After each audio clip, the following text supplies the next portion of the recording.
બંગાળની ભવ્ય જીત બાદ ગુજરાતની ધરતી પર અને જેમની કર્મભૂમિ વડોદરા રહી છે એવા દેશના યશસ્વી અને જેમનું વૈશ્વિક નેતૃત્વ સ્વીકાર્ય થયું છે એવા માન્ય નરેન્દ્રભાઈ એ પધારી રહ્યા છે.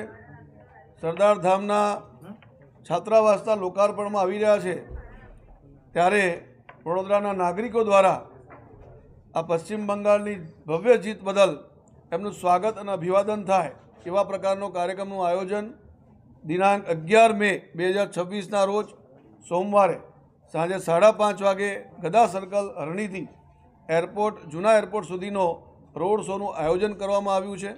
આ રોડ શોની અંદર માનનીય પ્રધાનમંત્રીશ્રીનું સ્વાગત અને અભિવાદન નાગરિકો દ્વારા થવા જઈ રહ્યું છે.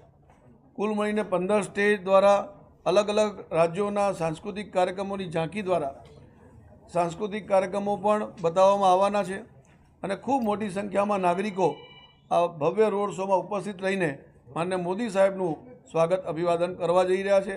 હું આપના માધ્યમથી નગરજનોને અપીલ કરું છું કે આપણે સૌ આવીએ અને મોદી સાહેબનું આવતીકાલે રોડ શોમાં ભવ્ય સ્વાગત અને અભિવાદન કરીએ. ધન્યવાદ. આજની આ પત્રકાર